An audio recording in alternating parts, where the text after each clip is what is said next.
তিন শ্রেণীর ব্যক্তির বিরুদ্ধে আল্লাহ বলেন আমি নিজেই কিয়ামতের দিন মামলা দায়ের করব। I will be against them in the day of judgment. Three categories of people I will be against them in the day of judgment. তিন শ্রেণীর লোক কিয়ামতের দিন তারা ছাড় পাবে না।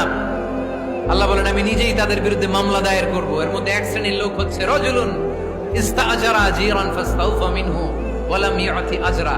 একজন শ্রমিক ভাড়া করে তার কাছ থেকে কাজ নিয়েছে কিন্তু তার পারিশ্রমিক আদায় করে নাই। এরকম আছে না নাই? দাপট দেখায় ইউনিভার্সিটির ক্যান্টিন গুলোতে। ইউনিভার্সিটির ক্যান্টিনে যে খায় মাগার বিল দেয় না, এরকম ডাকাইত আছে না নাই?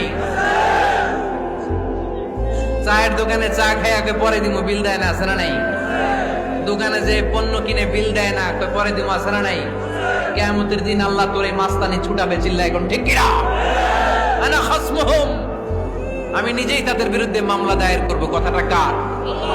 এজন্য বিশ্বনবী বললেন খবরদার, মেহনতি মানুষ, খেটে খাওয়া মানুষ, এদের দোয়া কবুল হয়ে যায়।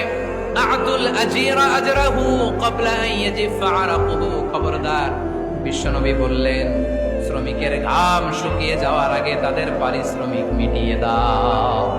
বিশ্বনবীর বিখ্যাত হাদিস, আতুল আজিরা আজরাহু ক্বাবলা আন ইয়াজিফা আরাকুহু। শ্রমিকের ঘাম মাটিতে লাগার আগে, শুকিয়ে যাওয়ার আগে তাদের পারিশ্রমিক মিটিয়ে দাও। কেননা তারা যদি বদদোয়া করে তোমার জীবনকে জাহান্নাম বানিয়ে দিবে কে?